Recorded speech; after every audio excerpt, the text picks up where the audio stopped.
This is why you need Centex Primetime. Jalen Gillis brings the realness. Dive into the heart of sports with the most passionate commentary around. From pro to high school, Jalen's got the insight and energy you crave.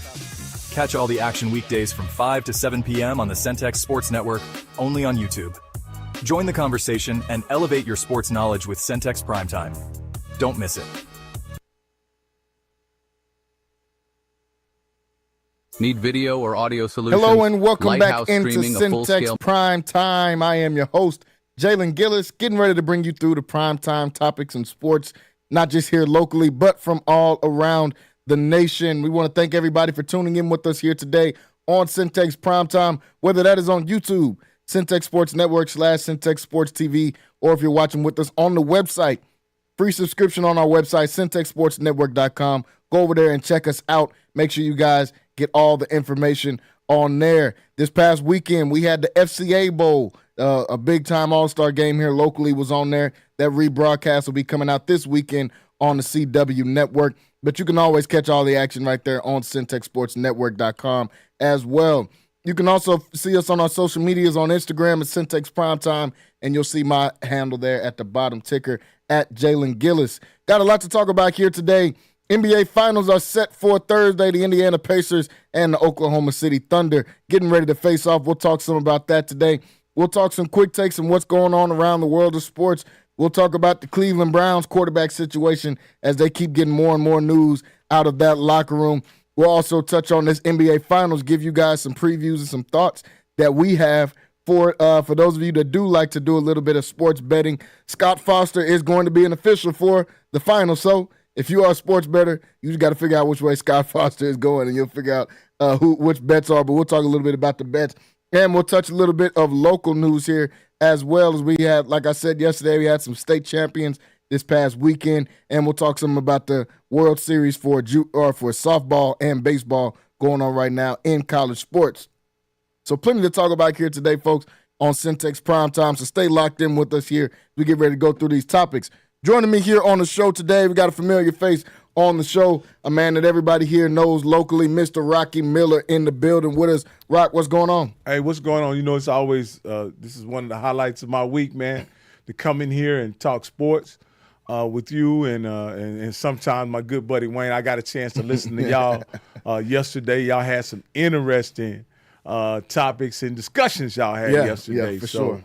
But again, it's always a pleasure being here. And I catch, also on Thursday, I tend to catch Kyrell and you and Kyrell talking as well. So it's always, like I said, it's always a highlight of my week, man. It's just good to be here talking sports. No, for sure. Appreciate you as always. Folks, we got a lot to jump into, so we're going to get right to the breaking news of the day.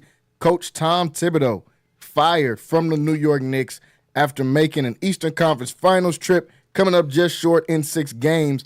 They advance, or the Knicks do not advance. The Indiana Pacers advance to the finals. The Knicks had some internal issues they wanted to look at, and they started with their head coach. We saw yesterday, we talked about the finger pointing that was already starting within the Knicks locker room. You started to hear rumbles about Karl Anthony Towns' defensive efforts and different things like that. Then the next day, we see Coach Tibbs being fired. Now, the last couple of years, we've gotten to be a little bit rejuvenated as far as watching these Knicks play. They stopped being sorry for, like they were for a majority of my lifetime over these last couple of years. It started to be competitive again. But some of those old things starting to creep back up as far as dysfunction within the organization. Some questionable moves. Some people question the 5 first-round picks for a guy like Mikal Bridges, who didn't have that great of a playoff run. Some people question trading Julius Randle for Karl Anthony Towns, saying that wasn't that great of a move. Some people question the head coach. The coach ends up biting the bullet first. Coach Tom Thibodeau out of New York as far as right now as the head coach. A few different coaching options they have on the table, and we'll discuss those. But first off, Rocky, what do you think about the breaking news that, I didn't see coming, especially not this early, as far as Coach Tibbs being fired? Well, whenever teams have a disappointing run, the saying is heads will roll. And I think with the Knicks, I think they kind of lost perspective. When I mean the franchise has kind of lost perspective. In reality, they were not supposed to be in the Eastern Conference Finals. Yep. They did something that they weren't supposed to do, which was upset the Boston Celtics. They didn't, in my opinion, they didn't have the firepower to upset them, and they hadn't played well enough to upset them. But yet and still, due to injuries and the play of the Boston Celtics and the effort, to be honest with you, of the New York Knicks, they pulled off an unbelievable upset, in my opinion, and they upset the defending champion Boston Celtics. And from that point on, they thought they were going to assume the mantle as potential champions, and I think they made a miscalculation in that regard. They went into the series as being the favorite against the Indiana Pacers, but in reality, it was always going to be a toss-up to me. Yeah. And when you look at the best players on the team, I think the players were pretty even, to be honest with you. There's one thing that I think kind of swung the series, and we could talk about this. Mm-hmm. When you have one player that is better individually, and then you have a player that's what I would call a force multiplier, he may not is better individually, but he makes everyone else just one notch better than they are. Yeah. Yeah. And that force multiplier creates a situation where he has the better team, even though in the individual battle, he may lose every night. But because he can create a situation where Miles Turner and Siakam and all those other guys, Naismith and Niemer and all those other guys play so much better than they would if he weren't in the game, that all those players that match up that were pretty even, when you look at it on paper, that guy, who I'm talking about the force multiplier, is Tyrese Halliburton. Yeah, for sure. And with him being the force multiplier, he ended up making his team much better than a guy like Brunson makes his team. Yeah, yeah. You understand? I don't think Brunson helps the other guys play better the way that Halliburton helps his guys play better. And I'm talking about Halliburton makes all the guys play better when he's in the game, because he's not looking for a shot. He's looking to share the ball. He's looking to expose matchups. If he has it, of course, he'll take it. And we saw that, I want to say, in Game 4, where he had the matchup and he was able to, I think that was the 40-point game. Comes back in Game 5, doesn't play as well, but he returns back to his form of who he is as a player, in my opinion.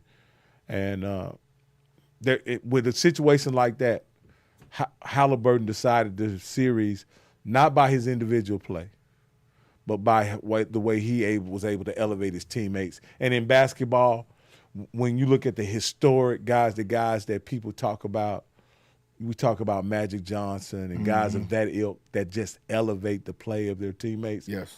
Those guys are held in such high regard. And I don't see how you cannot just, think so highly of Halliburton. And with them being what is a 7-1 underdog now, I think you have to give these guys a chance going in, considering, what he can do for his team. Absolutely. You have to give them a chance. I know that they're the favorites in this series, or the Thunder will be favored in that series going into the finals. But these guys have been unfavored the entire playoff run. They weren't favored against the Bucks. They weren't favored against the Cavs. They weren't favored against the Knicks. They had 50-1 odds before the season even started to get to the finals, and the Pacers are here in the finals, and it's because of Halliburton, like you said, is much more valuable, in my opinion, because of how well he can make everybody else play than Jalen Brunson. And I said it before the playoffs started, Jalen Brunson, when he's not scoring 30, 40 points, he's not useless, but there's not much effect there. He's a terrible defender. He's not a great facilitator as far as initiating offense to get other guys involved. Rarely do you see him with 10-plus assist games like you see a Halliburton. Halliburton is more of like you said, that force multiplier, like we've seen with LeBron do in multiple different iterations of his team, like we saw especially a young Chris Paul do early in his career when the Hornets had a really, really good team and a chance to beat the Lakers with guys that were middle of the pack guys like Mo Peterson and David West, Tyson Chandler, because he was able to get everybody else involved and get them all on one page. Same thing we're seeing here on the Halliburton side. On the Knicks side, I think it's just too much finger pointing already. Tibbs being fired, I've seen a lot of people upset about it. I'm not upset about it because I feel like Tibbs has a ceiling as a coach, and it's not a championship ceiling because of the lack of guys that he plays, because of the way that he wants to play, his certain style of play. I think he got caught in I'm sorry to go on a tangent. You asked me about Tibbs, and I kind of got to talking about Halliburton. But my point is saying that it was this, is that Tibbs, in my opinion, the best coaching job he does is when he coaches from a defensive lens, right? Like each guy on the team, they earn playing time based on how they match up defensively against the team that they're playing. Yep. Right? This particular situation, I don't think he has the team for him to do that kind of matching. Like defensively, making what's the difference between Karl Anthony Towns and I mean, he has to be able to score if you're playing a team like a team like Indiana. You try to go defensively. Who really matches up with Halliburton? They didn't really have anybody who could match up with Halliburton. Nope. Really. They didn't. When you talk about a wing player, you say, well, they needed a wing player that can guard Siakam. Well, Siakam was really getting all of his points off of action with Halliburton. So whatever you do, you're going to end up switching, and Halliburton is just the kind of guy that's going to make the right read in each situation. He had a 40-point game with no turnovers. Yeah, I mean, that's crazy. You can't. So what I meant is he didn't have the defensive personnel for him to be able to coach a game that he's comfortable with, and I just think at some point he started grabbing for straws.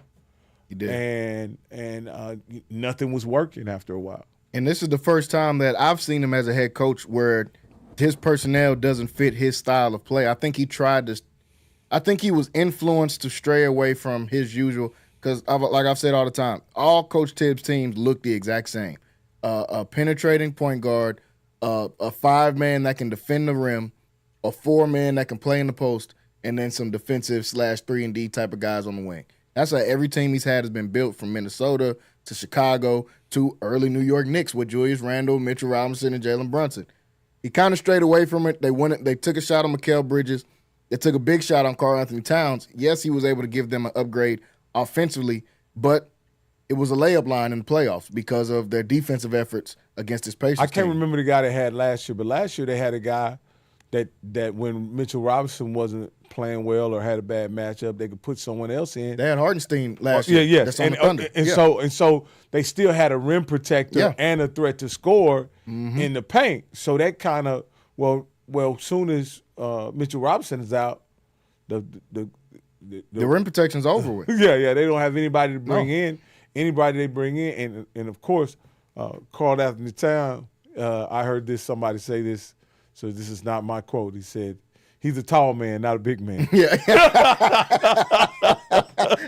That's a perfect way to describe it. Because he's not.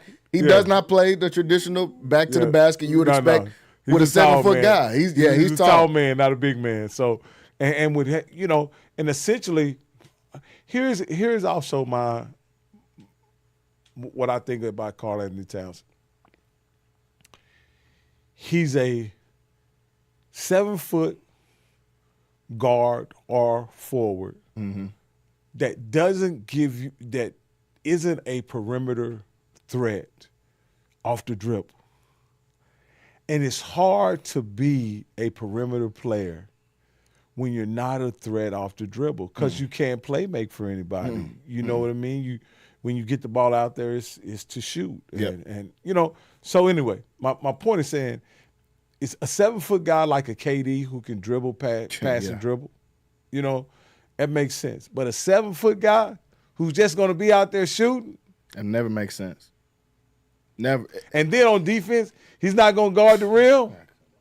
It was shocking. The move was shocking to me in the summer when they got him, because when I was talking to my friends about it, it was like Tibbs has never played like this. He gets a rim protecting big every time he's out there. Well, when I looked at the trade, it was simply like this. It was trading a jelly donut for a frosted donut. Like it's you know what I mean? They both taste good. Neither one of them any good for you. You understand what I'm saying?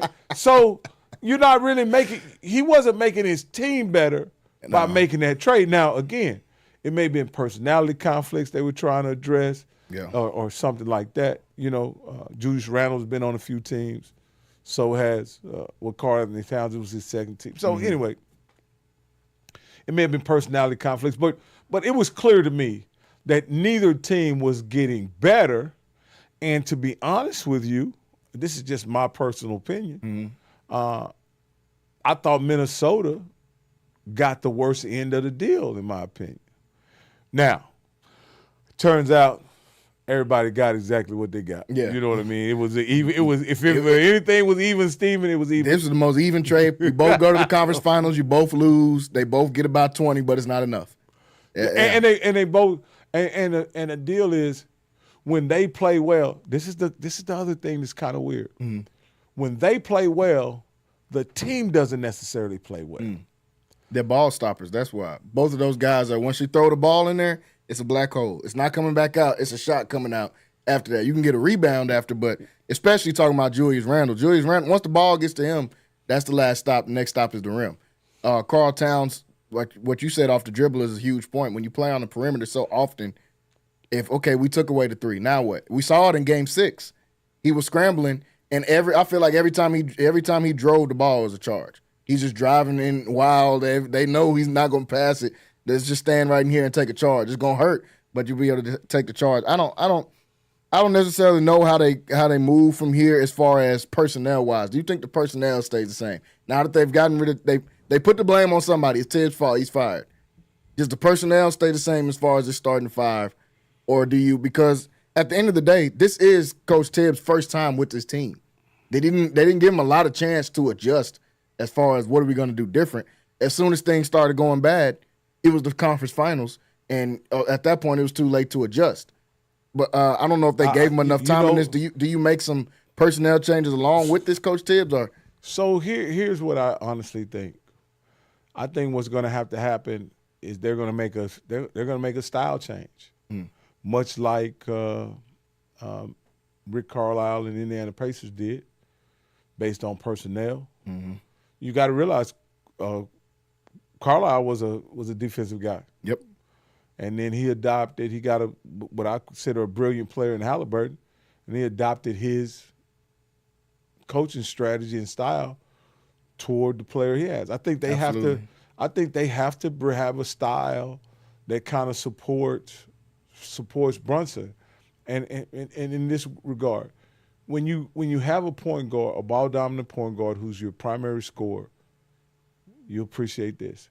You got to have you a guy like a Eric Snow. You got to have you a guy like I forget the guy. Aaron McKee. That was Aaron McKee. Yeah. You got to have that. You got to have a guard that's also an enforcer to play, and a defensive stopper to play alongside it. I agree.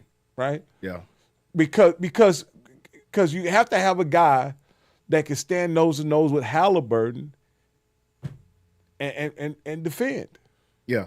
I think they thought they had that, but they turned out they have some good team defenders. I think Mikal Bridges, he's made some all defensive teams, and it turns out he's a team defender. He's not a ball stopper as far as a defender. Same thing with Anunoby, a great team defender, not like you just said, Aaron McKee. I thought and Josh Eric Hart was a better defender, but he seems to be a guy, interesting, that he can guard a three better than he can guard a two. Because speed, he's slow-footed. That's why. He can guard a three because physicality-wise, Josh Hart's a strong dude. He just happens to be 6'4".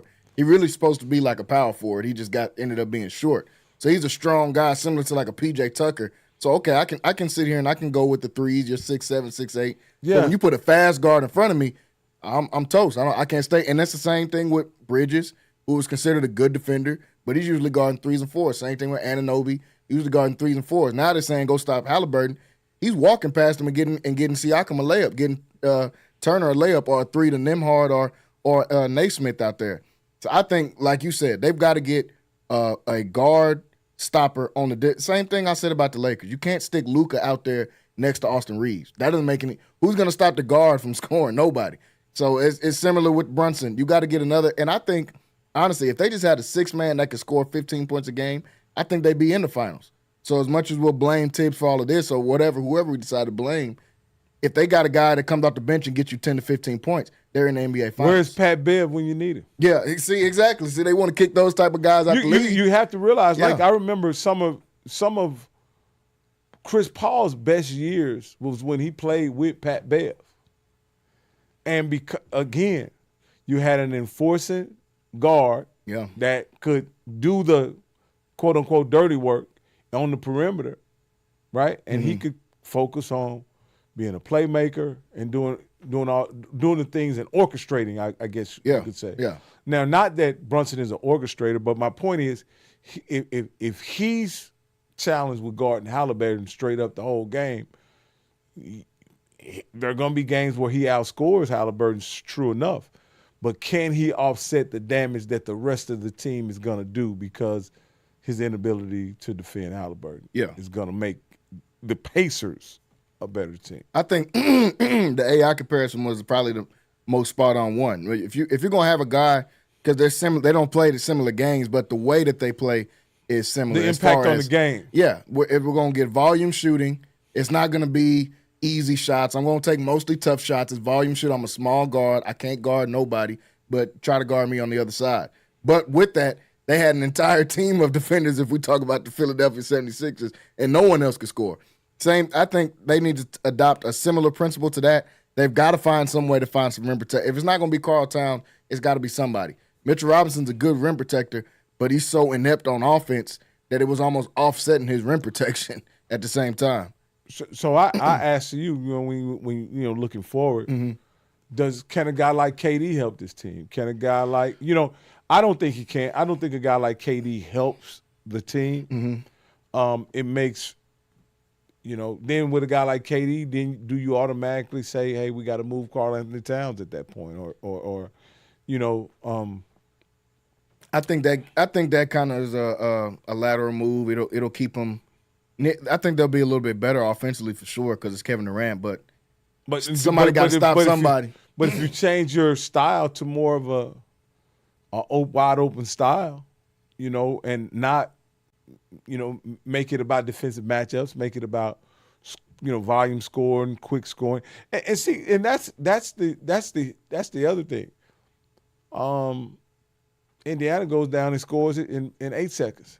It takes the next 21 seconds. The whole 24 seconds. You know what I mean? So if they were able, if they could, and I don't even know if they can with Brunson, play that up and down game. I don't know that benefits him because what ends up happening in that up and down game, he doesn't get as many shots. Yeah. You know what I mean? And he's not even that type of point guard because you see with Halliburton, similar to, and I think Charles Barkley brought it up, was a great point. It's just like Jason Kidd. As soon as he touches the ball is advancing. He's not dominating it. If you look at like a Chris Paul, some people didn't like him because he dominated the ball to get the assist. Halliburton is like Jason Kidd as soon as I touch it, I'm just getting an open play. The ball is already in the front court before you He's can getting figure the ball out to the what we most can threatening do. player. Every time, every single time, whether they get the shot or don't, you're going to get put in that scenario to get a shot every single time. Brunson, he's got to get across half court because he wants to find a matchup. He wants to be able to manipulate the defense and find who's the matchup I can go out here to score on. If somebody else scores, that's cool. But that's not my MO, is to get everybody else involved in that same way. So let me ask you this. Because Tibbs was fired, does this signal that the management is blaming Tibbs for the loss? I think so, because you don't – the player's never going to be the first guy to get blamed because they make $300, $400 million. So we got to find somebody, and it's going to be Tibbs. I think it's James Dolan starting to dip back in. We've seen him get hands off for like the past 5 years. Worldwide West and Leon Rose and those guys took over, and the Knicks, and we've seen Dolan kind of take a step back. Now, once the expectations have gotten up, and we thought we were going to the final, we beat the Celtics. We must be going to the finals. And now it doesn't happen. Oh, we got to blame somebody. Okay, Tibbs, it's going to be you. I think he was kind of just a scapegoat within that. And like you said when we were on before we started the show, it's only going to be determined if this is a good or bad move by who they pick next in this. If you had to pick any names out of the hat, who was the guy that can take over the Knicks job now with expectations? The last 5 coaches that's been hired, there's no expectation. We knew the Knicks were going to be sorry.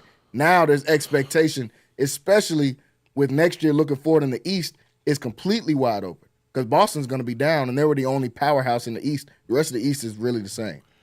You know, if I'm James Dolan and I ultimately get to make the call, there's one person I'm calling and ask him, does he want the job? And that's Mark Jackson, right? Yeah. He has the connection to the city. He has the pedigree as a player and coach. And I think he's a perfect fit. And, you know, he won't be overwhelmed by being in New York and on the job. Not at all. On the job. Not at all. I know you have some thoughts. Yeah, no, I think that they fired him to hurry up and go and get Mike Malone. In my opinion, Mike Malone is from New York. He's the biggest coach on the coaching market. I would love Mark Jackson to get the Knicks job over anybody because he should have been a coach by now. And especially when you're saying, okay, we need somebody that's going to help this team develop around a small offensive guard. Well, Mark Jackson already did that when he unlocked Steph Curry and those guys out there in Golden State. Mark Jackson would be good for the job. I think they're trying to go get Mike Malone because, one, he's the biggest name on the market, and then two, Mike Malone's not going to go to the Hornets or the Wizards as far as being a coach. We know he's going to coach somewhere in this upcoming season. So let me ask you this. Is Mark Malone a great coach, or is he made by Jokic? I don't know if he's made by Jokic. I think he's a good coach. I don't know if I'd put him in the great. I think he's the best coach available. But it's hard to tell when you got the best player in the world playing for you who's really doing what. And then we saw Jokic start coaching after they fired Mike Malone. So I don't know. It's tough to judge Mike Malone. But I do think he helped in the development. He had to make that early decision. I remember when they had Jokic, they had to make a decision between Jokic and Nurkic. And when they traded Nurkic, who at that time was an up-and-coming young center who had some promise, getting about 18 and 10, a lot of people were like, hey, what is this guy doing? He's trading Nurkic. That was almost one of their best players. And then we see the development of Jokic come in. So I think that he has great qualities as far as being a coach. Mm-hmm. Will he completely turn around this New York Knicks franchise more than Tibbs? I don't know that because I don't think that their deficiencies had anything to do. Not anything. I don't think that their main reason was Coach Tibbs as far as why they lost in this Eastern Conference Finals. Well, I mean, I agree with you. I just, again, let me be clear about this. Whether it be Coach Malone or Coach Jackson, without some roster adjustments, yes, I don't think this team wins the NBA title. Yes, right. But I think with Coach Jackson, you have options as far as personnel-wise. Guys willing to play for him, mm-hmm. guys willing to maybe even take less to, be in New York. Mm. Malone, I think without I think Jokic. Without Jokic, man, I don't know what he is. And ultimately, if he was that good a coach with the best player, you understand what I'm saying? What went wrong with that? Yeah. What How'd happened you with get that? fired? You're not gonna have no one on the roster anywhere close to Jokic. No, not even a little bit. And what's going to be your vision for the team moving forward? Yeah, I think the biggest reason why Tibbs got fired was his neglect of this roster. I remember at the beginning of the season, a lot of people had questions because they're like, Well, the Knicks are positioning. What they said was the Knicks are, even around the trade deadline, the Knicks are positioning themselves to get a lot of guys in the buyout market or maybe in the trade deadline, because they had like 5 open roster spots. Like everybody's roster is filled. They had like 5 or 6 two-way guys, which means that those are open roster spots because they don't have a actual spot on the team. And people are saying, oh, he's going to fill out, and he didn't get anybody. He neglected to get a bench or anybody throughout the entire season. Well, Tibbs is known for being a guy that doesn't play. He doesn't play developing players like that. No, not at all. Again, I think this team was a team that Tibbs was given, and he did a great. I think Tibbs did the best he could. Yeah, with them. Ultimately, there are going to have to be some roster decisions made, and I think before there are any roster decisions made, they need to bring in a coach that can sit down and talk to each player and then decide what kind of shakeups need to be made. And I think for the Knicks, I know Brunson is one of their favorite players, but I think Brunson. I know moving Brunson wouldn't be. Oh yeah, would be sacrilegious, but I don't. You probably know. I don't think very highly of Brunson and his ability to win a championship. He's not a number one on a championship team to me. Yeah, I think you got it. If your best player is Brunson, I think you said this. If your best player is Brunson, you're not winning the championship. No, I don't see how you can. It's the small guard.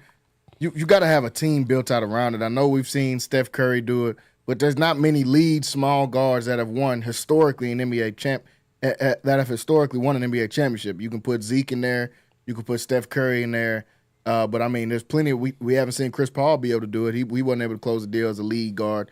Steve Nash wasn't able to do it as a lead small guard as well. Just historically, they haven't been able to do that. So, is Brunson their number one? I think he is for the Knicks. He already took a discount and all that.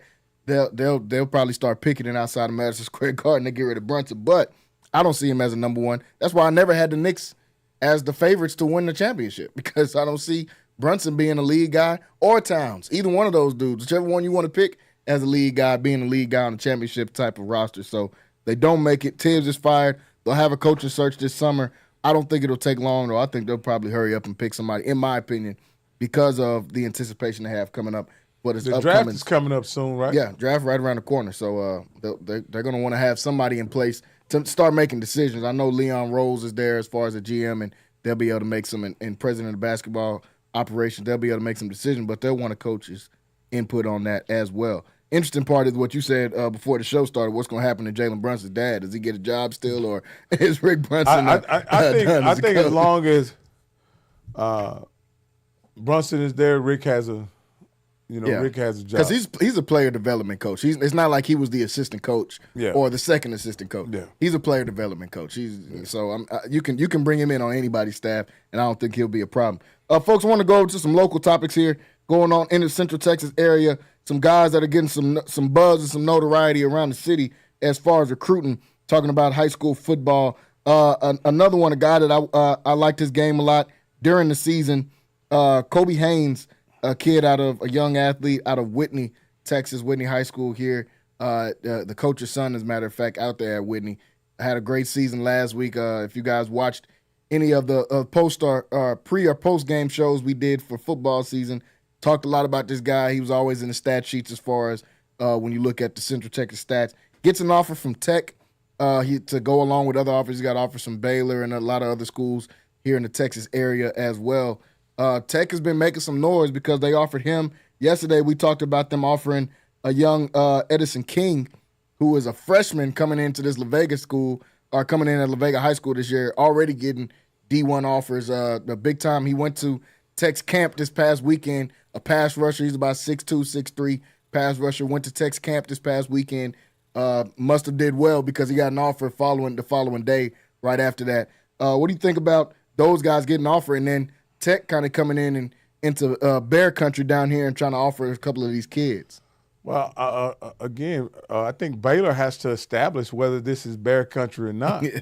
You know, when you look at Kobe Black and all the kids that have gotten away, and McDonald's playing down at UT. Is Yeah. this really bear country? Yeah. You know, like one of the things that you have to, I think, that's essential to Baylor's success is they have to draw a wall around Central Texas, starting at probably just north of Georgetown and come all the way up to just north of Hillsboro and, you know, and everything in between. They have to make sure that nothing leaves Central Texas. And so if that doesn't happen, then you have guys getting plucked from Whitney and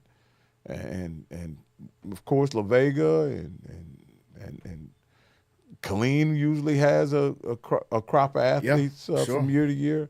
Like I say, is this bear country? Is what I I think that they're taking the steps. I'll say that in their defense, they're taking the steps to be able to regain that. And I talked about it multiple times in the show. They've made some progress. You got the young dynamic athlete at Conley, Jamarian Vincent. He's committed to Baylor. London Smith out of University. He's committed to Baylor. One of the more up and coming prospects in the 26 class, I believe, Devontae Kirkland, who is out there at University as well. He'll make his commitment announcement next weekend, I believe, on the 14th. Baylor is one of his top schools as well, so we'll see if he can come in there in the fold. They got in on Kobe Haynes. They got in on him early. That's how he got on my radar. They offered him about a year ago, and he started to be on my radar after that. They got to lock down what I would consider, and y'all can use this, the state of Central Texas. Yeah. The state of Central Texas has to be locked down, and it has to be by Baylor. Yeah. They shouldn't let anybody come in the state of Central Texas. I agree. And do anything without their approval. No, they have to. It's I'm imperative. talking about using every tool in the toolbox to acquire the talent. Yeah. Because as you well know, when Central Texas talent is going to Baylor, Baylor's doing well. Yeah. When I always talk about what I consider the heyday of Baylor as far as within the last 20, 30 years, in that 2010 to 2016 era, they dominated Central Texas. It's starting with guys like Ahmad Dixon and Jared Salubi. That turned into the Andrew Billings and Orion Stewarts that all ended up staying here. And it's locally. no matter whether they were no stars exactly. or in Billings and Case, 5 stars. Mm-hmm. It didn't matter. You get no stars get out of Central Texas. For sure. They did a tremendous, like you said, even the guys that didn't have huge notoriety, the Bo Blackshears that was there my freshman year at Midway, when he graduated, he left. He was, 2-star, 3-star defensive tackle. They got him. The Norwoods. They stayed in. The guys Levi like I say, Norwood. And, you get the no stars to 5 stars. Nobody comes in here. You give Texas no hope. You give Texas Tech no hope. Yeah. Matter of fact, when they come in and they fly into Dallas and they're on their way to Austin, make them drive all the way around to 45 and then come across through Taylor and all that kind of stuff because they know that there's no action happening here in Central Texas. For sure. This belongs to Baylor. Yeah, it's got to be that way. I've said if Baylor wants to get back to that point, they have to dominate locally. Like I said, they're on the way to being able to do that. I thought getting London Smith and Jamarian Vincent, huge step in that direction. London Smith has been one of the biggest prospects in the Central Texas area for the last 2 or 3 years now. Getting him was a huge selection. They've tried to keep some other kids. When the Jaden Porter kid came out of Lorena a couple years ago when they went to state, he's in the fold there at Baylor now. They did let some get away that I wasn't thrilled about. Of course, like the Kobe Blacks and Jelani McDonald, who's down there at Texas right now. Trey Wisner was right here, Central Texas. He's at Texas as well. And what they play for last year? Yeah, exactly. Exactly. And all those kids played. Yeah, everybody played at some point. Yeah, Wisner obviously ended up being a starting back. I think by the end of the season, Jelani was just about starting. He'll be a starter coming in. Kobe's projected to get a lot of burn this year out there at Texas. So, man, we got to keep those local kids home, Baylor. It's going to start with that. You're on the right track. And then the other black kid, that just got drafted by the Giants. He went down to Oklahoma State. Come on, guy. Jabari Thornton at La Vega, who we got to watch up close and personal. He's committed to Oklahoma State. I was hoping Baylor could have kept him within the fold out there as well. But it's still some guys out there. Still some guys, but we got to be able to lock them in. One of them being, I talked about him yesterday a little bit, 4-star running back Latham Wysenton at Midway, who's been getting a lot of recognition. Dave Campbell's had him on their list as highest risers in Texas as far as recruiting. His recruitment has kicked up a lot. Just got an offer from Texas, who is keeps their mark in here in the Central Texas area. I talked about it yesterday with Wayne. Like I said, he got that offer from Texas, so I know it means a lot when kids, especially playing running back, it's got to mean a lot. Is he to a get track that guy offer. too? I think he runs track. I'm not familiar with his track with his track records and nothing like that. But I know he ran for 1,200 yards last year as a sophomore from Midway. Okay. So coming in as his junior year, guys are getting him on him early. Another guy who got on my radar because Baylor was the first people I saw offer him. I think they offered him maybe his freshman year at high school before he even got a chance to get a lot of burn on varsity. They offered him. So they're trying to keep these kids at home, man. I'm hoping, we can get him, like I said, Devontre Kirkland. He's got a big commitment announcement coming up at the end of coming up in a couple of weeks here now. So we'll see, can they keep that trend going of these guys staying at Baylor here in the local area. I said it yesterday, shout out to a couple of those teams that were able to bring home that state title as the Midway Pantherettes. Their softball team was able to bring home the 6A state title in softball in a dominant performance. Last year they had a great run, went all the way to the state game, lost. This year they get that revenge. They get back into the state game and win.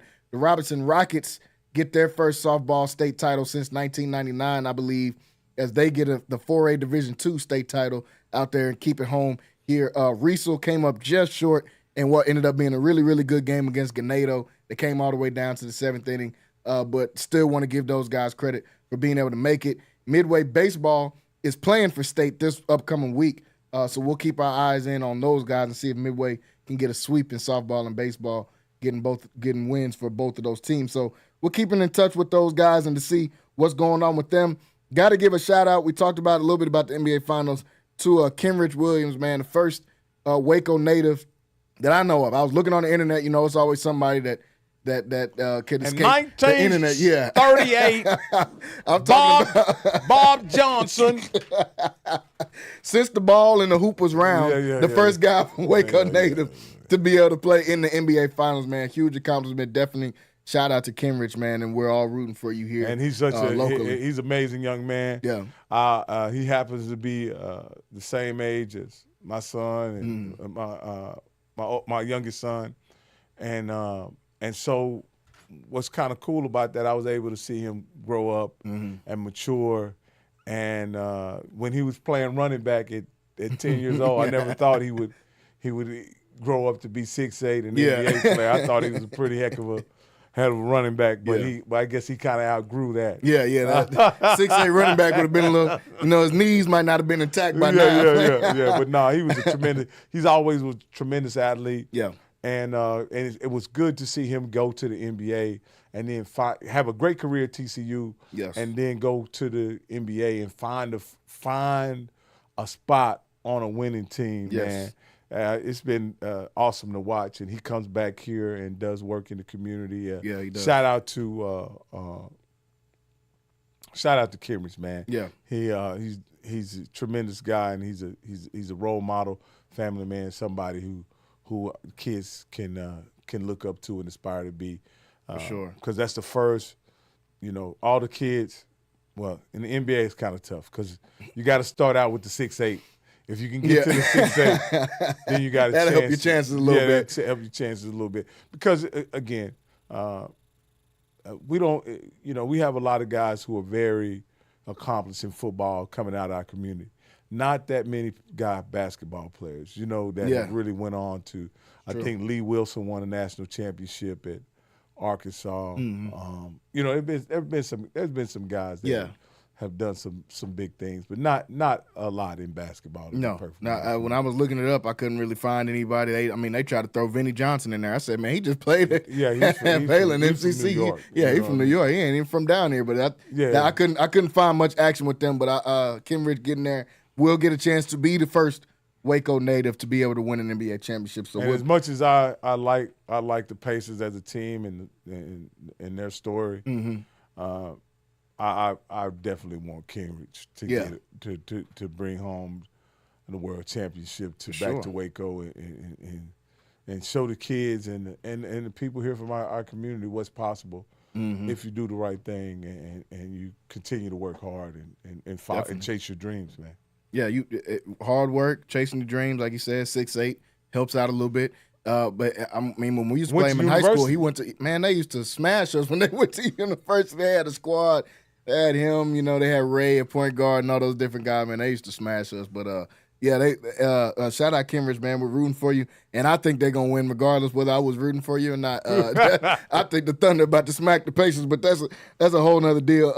So shout out. We'll be all watching. So does Vegas. Vegas thinks the exact same thing, man. They think Halliburton's going to get put in the torture chamber is what they've been calling it for all the people that's been playing against Lou Dort. The torture chamber. I think I seen a stat. It was like the Halliburton's matched up against he's matched up against Lou Dort 122 times this season as far as them guarding each other. Lou Dort guarding Tyrese Halliburton.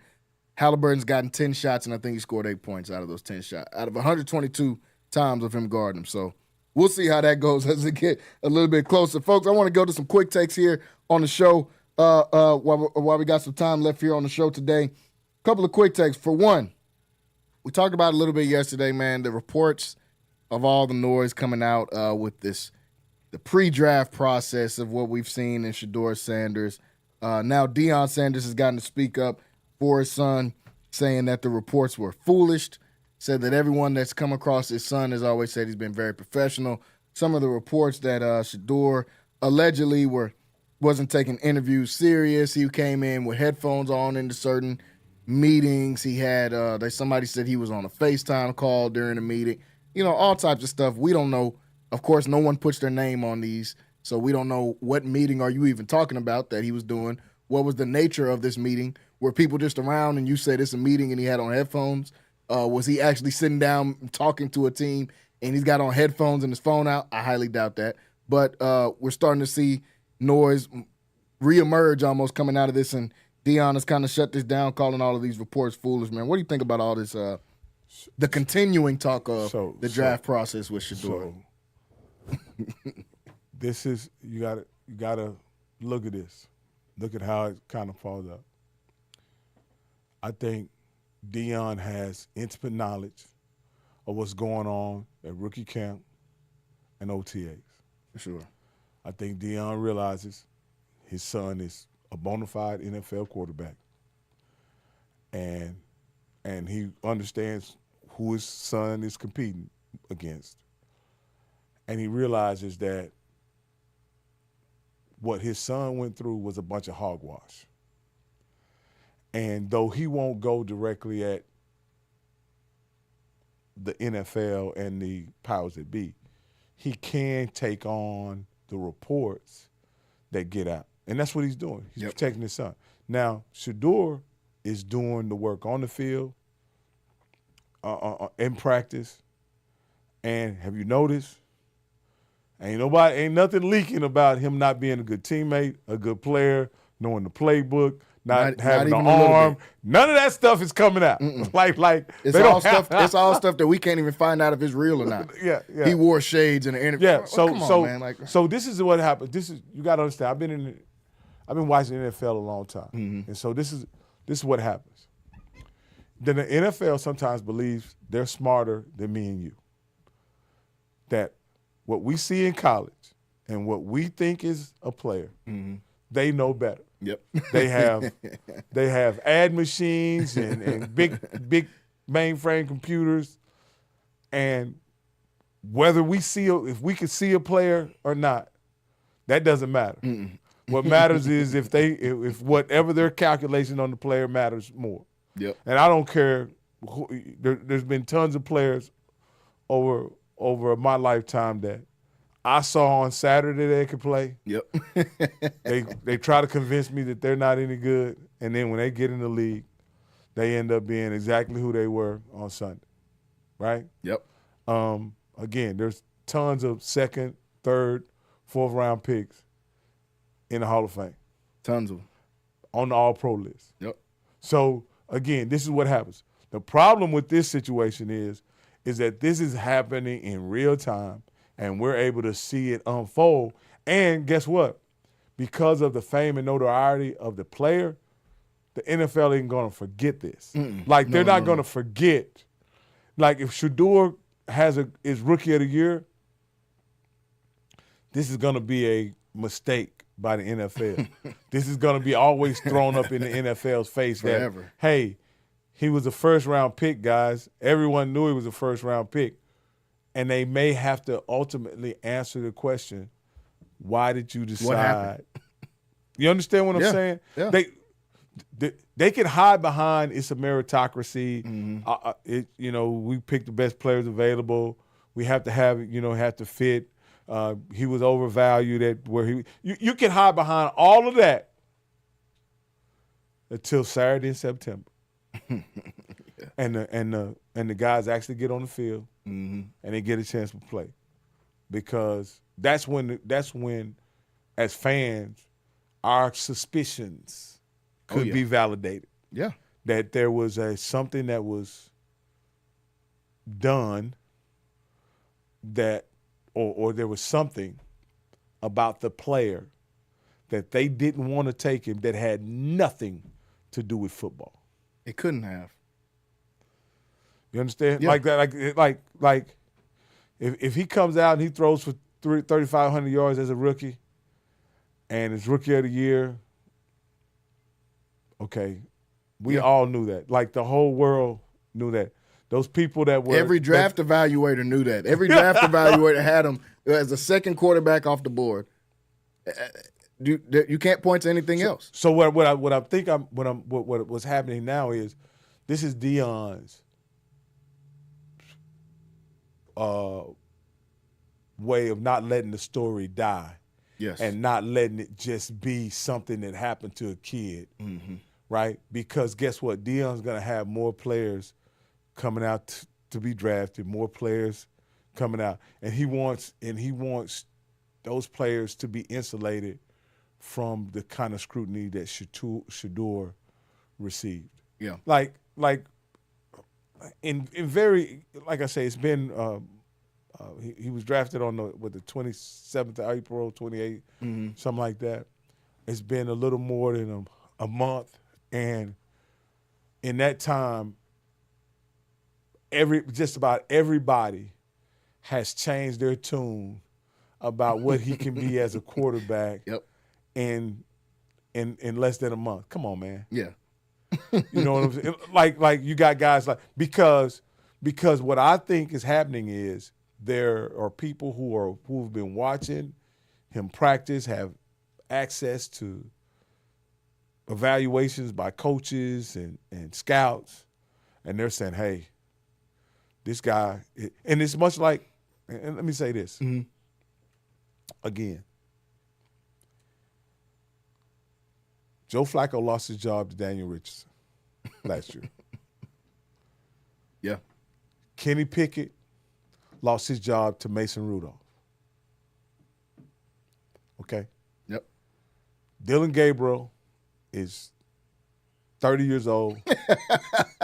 and 5'10". Yeah. And again, he went to 4 different universities. He's an older player. No one has ever held him in high regard as an NFL prospect. Nope. And then you have Shador. And I'm being perfectly, this is just my evaluation. Mm-hmm. Though it was a travesty that he was drafted where he was drafted. But to be honest with you, if Shador in this competition can't beat those guys out, then maybe he's not an NFL quarterback. I don't know if he'll beat them out necessarily this year. No. What I'm saying, I'm putting the pressure. I'm putting the pressure on. If he can't beat 40-year-old, because I seen these guys play. Yeah. If he can't beat out Flacco, because again, when Flacco plays, he's not gonna be a Pro Bowl quarterback. You got to realize this. Not in a When chance. Kenny Pickett plays, he's a not chance. gonna be a Pro Bowl quarterback. Not a And when chance. Dylan Gabriel plays, he's not gonna remind you of an NFL quarterback. So he has a battle that, in my opinion, it's not set up for him to win. But if you had to bet money and it was just based on play and ability, which one of those 4 quarterbacks you going to battle with? It's Shador. It's Shador every time. The second best quarterback in the option is Joe Flacco, and he's 75 years old. So it's clearly Shador, in my opinion. I don't even know if Flacco makes it to week 1 on the roster. I think he'll probably be the first casualty. What I really hope happens, because because I think this is going to be sort of unfair in a way, that if Shador is able to solidify himself early as the leader in the clubhouse to be the backup or the third string quarterback, however you want to look at it, it puts Dylan Gabriel in a situation where he doesn't have a job to win. Yes. Because you don't go back on that. Mm-hmm. You know what I mean? You don't, once you go, it's almost like the RG situation. Once you go to the 4th round quarterback with Kirk Cousins, you can't go back to the 1st round. And I think it's the same situation with Gabriel. Once you go to Shador and you establish him as the backup or the clear third-team quarterback, I think the respectful thing to do would be to find Gabriel trade him a place. Similar to one of your new Dallas Cowboys in the Joe Milton situation. It didn't matter how good he looked in preseason for the Patriots, or even when he came in week 17 and 18 and looked good. That was never your job. You're not competing for a job. The job is already somebody else's. So at that point, you're just out there playing. Similar to Dylan Gabriel, I think out of all the people, he probably got the worst situation as far as where he could have went. I don't think he was an NFL talent regardless. I think he got the worst situation because you're not, regardless of what they want to do or say, he's not better than Shador. So you're in the same class with somebody you're not better than. So automatically you're in a bad scenario, like I just said, similar to a Joe Milton. Shador, even though he got drafted in the 5th round, this could end up being a really good scenario for him. I think Joe Milton is in a more precarious situation because he's in a more apples-to-apples kind of competition that they can't allow him to win. Yeah. You understand what I'm saying? They can't let him win. Yeah. Drake made a 3rd pick. You can't let him go out there and win that. But let's be perfectly honest. If Dylan Gabriel was the prospect that Shador was, right? Mm-hmm. They would have. I think first off, they wouldn't have drafted Shador. Yeah, for one. I don't think if you draft a Shador level player in the 3rd round, and then you get to the 5th round, and your owner says, "Hey, you got to draft this guy," and you say, "Hey, we got this guy. He's so much better than this guy we have." Exactly. You couldn't make that argument. Yeah. Not even close. No one thought that. Yeah, because you got to understand that the owner looks at the draft evaluations just like everybody else does. Mm-hmm. Yeah. And all of the risk that they were talking about with Shador probably was related to him being a 1st-round pick and, what accommodations they would have to make for him, potentially his father, this, that, and other. Well, the 4th-round pick, none of those things are on the table anymore. All it is football left. All the other stuff doesn't even matter at this point. So you understand what I'm saying? Yeah. So, and if I'm not mistaken, he's a 5th-round pick. Yeah, 5th round. Top of the 5th round is where he got picked. At that point, there are no more. Just in front of my Dallas Cowboys. Yeah, and the argument was made, like you said, that they may have thought, hey, Jerry might have said, hey, let's And that was their last pick. They traded their last. That was their very last pick of the draft to move up. To move up, yeah. Let's go get Shador with our last pick in the draft. And, man, we'll see. This is going to be a quarterback competition that we're watching all summer long. I've never even seen OTAs get this much rep. I don't even know what they did in OTAs like that. And now we're seeing plays from OTAs. We're seeing all types of stuff. Travis Hunter, same way. We're seeing plays out of OTAs and stuff. Usually you'll see 1 or 2 little highlights and the team will post it or something. Last week they had stats for all 4 quarterbacks and what their stats were in practice. Shador went 7 for 11 with 2 touchdowns and 100. No, the last day he went 13 for 13. Yeah. And no I was picks. like, no, yeah. And then at the bottom, Dylan Gabriel, 1 for 3, 2 picks. I said, oh, man, this is bad. They doing him bad. I haven't seen nothing come out bad about them, and it might be because of this next topic right here. The top jersey rookie sales Shadour's sitting right there at number 1. Have we ever seen a 5th-round pick be in the top 10, much less be the number 1 jersey seller? No, but no one else's father is prime. That's right. There's no debating with that whatsoever. Nobody else's dad is prime time going into that. So let me ask you this. Uh-huh. When does the business aspect to this? So we got the draft evaluation, whatever. Is that over with, and are we just on football now? I think we're mostly on football, but the business decision will kick in if Kevin Stefanski. No, what I'm saying is, like, let me kind of phrase this. Mm-hmm. Would there be any benefit to the Browns stacking the deck against Shador? No, not at this point. No benefit. He's already on the team. You already drafted. You already became the guy that drafted Shador. He's literally the face of the franchise. He is. He's the face. And somebody please tell me who is. Myles Garrett is there, obviously. If you put up Shador's name and Myles Garrett's name, Shador is going to have more people know who he is than Myles Garrett. Is that a travesty? Sure. Myles Garrett been the best defensive player in football for outside of Aaron Donald for the last 5 or 6 years. But Shador is already – the people pick who's the face. The same like I used to say with the Caitlin Clark thing and everybody, they're trying to make her the face. The people decide who the face of what it is. Shador is clearly the face if he's out selling Travis Hunter in Florida, where he's from. Travis Hunter is from Florida and gets drafted to the team in Florida, and he's out selling him his jerseys. And he's a transcendent player who just won the Heisman. So that should say a lot. Cam Ward was the number 1 pick in the draft. He's out selling him in jerseys. So he's clearly the people that picked him. I think there's no scenario, in my opinion, where Shador Sanders gets cut at the end of this year.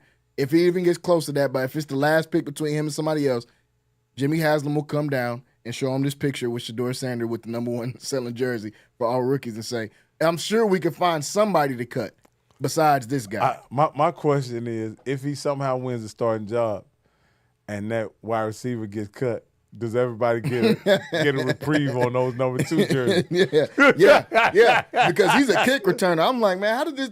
I ain't giving up the number 2. This just you the kick returner. I don't think he asked for it. He probably didn't. I think he's playing super humble. Not playing super humble.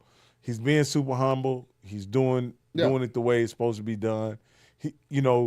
And this has always been a knock of Shador and the whole, what I would consider the greatest sports story in American football history is Deion Sanders, Shador, and I'm gonna do a show on it on my podcast. But when you look about what Primetime was, who he became, what he became, who he is now, and then who his son became, and who his son is now, this is obviously the greatest sports story in American history, and there's not even anything close.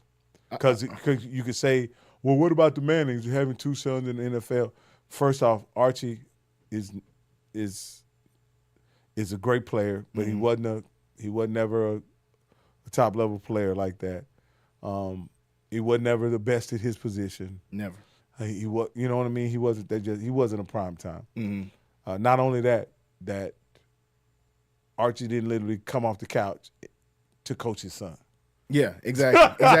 And that piece of the story. Cooper, I think is his dad. Is Archman his dad? Yeah. Cooper. Archie the grandpa. Yeah. Coop. Yeah. And what I'm saying is, going from a great player, to a HBCU as a coach, taking his son, revitalizing the HBCU football brand, and then taking it to Colorado and doing what they did there. And then this, like I say, it's a tremendous sports story, and there's nothing like it I can remember in professional sports. And this was just a situation that I think that as you can see, it dominates even the NFL. Even the NFL, Deion, Shador, them being a part of it, creates where we're covering OTAs. Yeah, covering stats in OTAs. Yeah, like something that's never been been done in the history of football. It creates this situation that we're upon now. That's a good point. And at the end of the day, man, this is his dad was who it is, and the young man has proven every time that he's gotten an opportunity. And I think to Shador's, this is just how it kind of, his success was questioned because they wondered whether it was him being a great player, great student of the game, whatever, or was it manufactured success? Yep.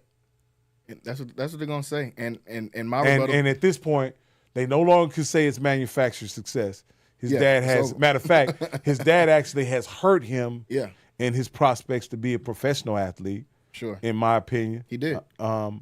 And can't say Deion's controlling it anymore. Can't say he's on the Browns. He literally has absolutely zero control of anything that happens from this point on. If Shador ends up being good, it's because he's good. Like you said, the Deion story should get multiple movies made about it because he's gonna go down in history. Some people are just have the it factor. We see it with Michael Jordan. We see it with LeBron. Deion is just a person who has the it factor to it. There's so many layers to it. Like, you look at a kid who grew up in the projects in Fort Myers, goes to Florida State. Like, it's so, man, the story, he's a dual sport athlete. Yeah. I think if I do my research, he actually played in the College World Series when he was a freshman or sophomore at Florida State. Florida State. So, again, man, it's the story is ridiculous, man. He went top 10 making a song, y'all. Like, come on, man, it's crazy. The stuff he does, it doesn't even make sense. He decided to make a song. The only guy that I see having a similar, because Deion is an entertainer. He's an entertainer, so I put him in a different category. The only guy I can think of, and you may think of someone else, but Shaq is the only guy. Yeah, as an athlete entertainer. That's the only guy can I can dominate see. in whatever he's going to do. Yes, success. Television, basketball, and also Shaq has got another layer to him. It's athlete, entertainer, entrepreneur. His business acumen is incredible. Yeah. Shaquille O'Neal does not get enough credit. He likes to sit back and let everybody think he's the big dumb jock, but he's already almost worth $1 billion. He's already almost worth $1 billion. So definitely put him in that same light. A couple more quick takes before we let you off the show here, Rock. We were talking about the NBA Finals just to preview them before we go into their game on Thursday. Obviously, Vegas has Indiana as huge underdogs. Just thinking about Game 1 on Thursday night. Does Indiana have any chance to win this? The crowd is going to be absolutely ridiculous in Oklahoma City. They have one of the best home court advantages in the league because there's nothing else to do in Oklahoma City or Oklahoma. So everyone in Oklahoma that can afford it will be at that game to be able to cheer on their hometown Thunder. The Thunder's defense, I just gave you the stats about Lou Dort versus Halliburton. They've got multiple different guys they could throw at them. They got the MVP in Shai Gilgeous-Alexander. Does Indiana have any hope of winning Game 1? Yeah, I think they have the same. They have the same chance that Minnesota had. Like I see Minnesota, though Ant and Halliburton are different players, right? The teams are similar in my opinion, in that the best player on the team is the point guard, right? They depend on, the team has to play well in order for them to. They don't have like a second guy, because I don't consider Julius Randle like a number 2 guy like that. So they need everybody to play well, and they have a guy at the helm, in my opinion, that can really orchestrate. So they'll have a chance. Here's the interesting thing. The series, and this is my prediction, whoever wins Game 1 of the series wins the series. Game 1 is the tone setter for this series. Yeah. I like that. And whoever wins Game 1, because let's look at it. At every other series, Game 1 was won by who? Pacers. The Pacers. Yeah. They came in and upset the underdog, and then upset the favorite, put tremendous pressure. Yeah, because that Game 2 will come with a lot of pressure. Tremendous pressure on the favorite. Now, they've done it in a variety of different ways. Against the Knicks, they came back from a huge lead. I don't think they can get down to the Oklahoma City like that. No. Right? They have to play better at the beginning. But again, I think, in my opinion, Hallie's one of those guys that he's going to relish the opportunity to go in someone's house Yes. and shut the lights off. Against the guy that plays your position that everyone says is miles better than you. Now here's the deal.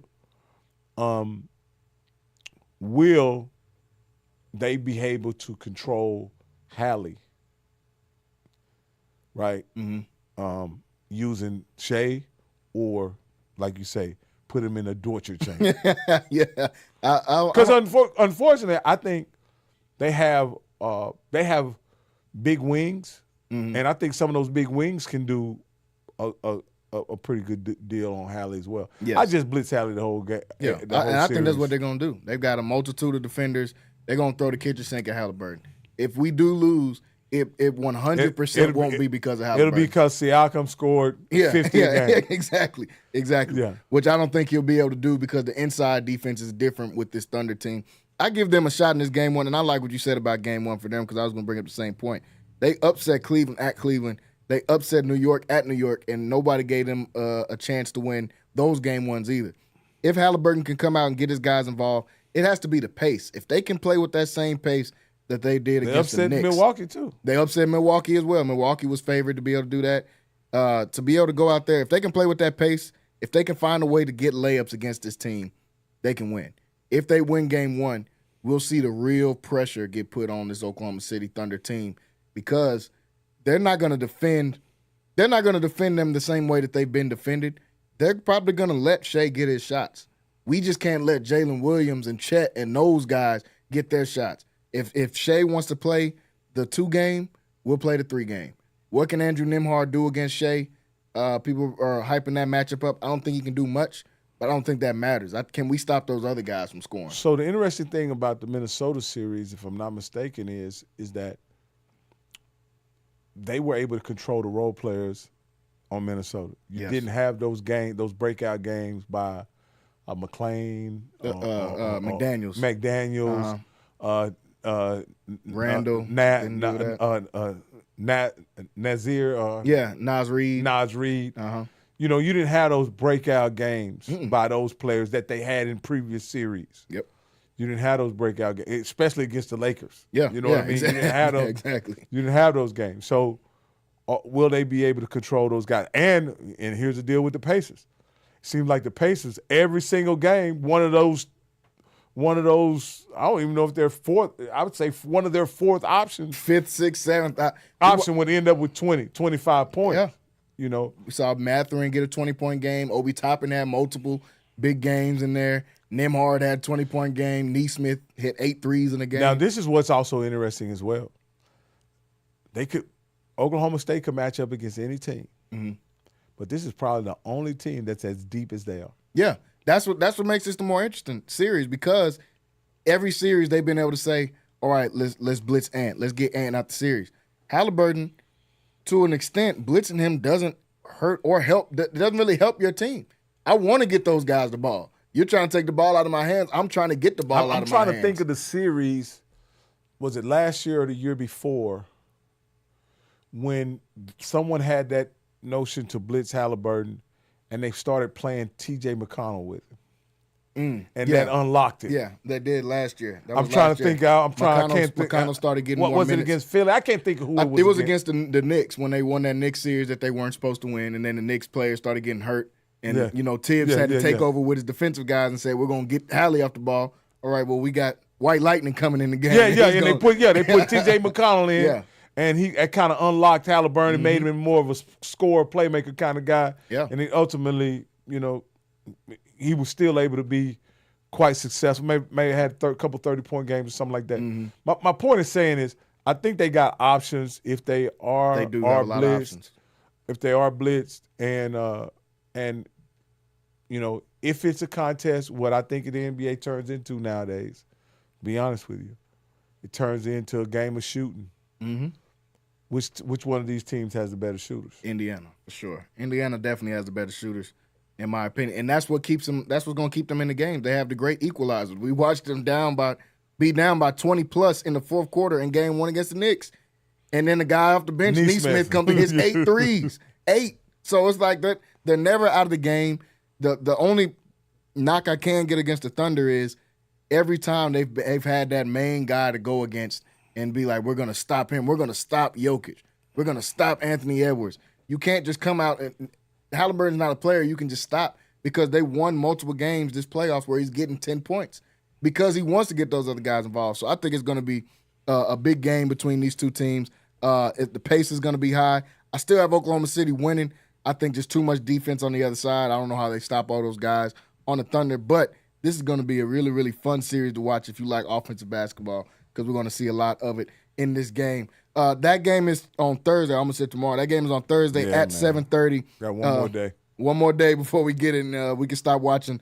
I don't even remember what I watched yesterday. I think I watched Little Rock play against LSU in baseball. Okay. So y'all knows what's going on there. And I'm waiting on the finals to start. That starts on Thursday, 7:30. It's going to be a long summer, man. Yeah. Oh, man, I don't even want to talk about it. I'm trying to watch some of these baseball games without falling asleep. Sorry to my baseball guys, but trying to watch some of these The college one is a lot more entertaining. MLB, I can't watch it till October, man. I'm sorry. I just can't do it. I watched the Dodgers and Yankees. That was supposed to be the big matchup, World Series matchup, and it was 18-2. So I said I'm not watching baseball anymore after that. But we'll still be covering baseball, some more things. Folks, we're out of time here today. We got to end a little bit early. We're going to let Rocky get ready for HBCU Coach's Corner. Coming up tonight, Rocky, tell them about who you guys got lined up for we today. got a huge show tonight.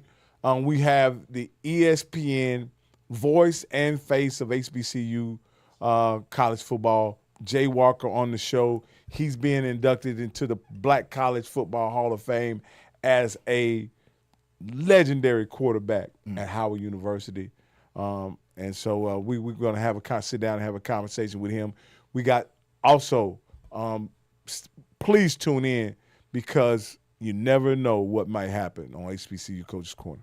You definitely never know, folks. They take live calls, man. If y'all trying to get a little bit of entertainment, by the end of the show, I'm always tuned in to see who's going to call in and talk about their school or what they need to be doing. But definitely want to make sure you guys watch that. Coming on at 8 o'clock tonight. You'll be able to catch it on Rocky's channel. It'll always be on Centex Sports Network as well. You'll be able to catch that. Folks, we'll be back here tomorrow, same time, same place. We got to break down some more of the finals. We'll go a little bit more into depth about the finals. We'll talk some more about the local sports topics going on around. And you know they're going to give us something to talk about with these sports topics between the NFL and what's going on in this offseason. So we'll have some more to talk about tomorrow. Tune in. Want to thank everybody for watching with us today. As always, subscribe to the YouTube, Centex Sports Network /Centex Sports TV. You can follow me on Instagram and the show on Instagram as well, where we'll be posting clips from this show at Jalen Gillis on Instagram and at Centex Primetime. Rocky, tell them your handle. You can find them on Instagram as well. On Instagram, you can hit me up at Rocky Miller 1. And on Twitter, it's just Rocky Miller. So make sure you guys do that, folks. We'll see you tomorrow right here on Centex Primetime. Everybody have a great evening, and we'll see you guys tomorrow at 5.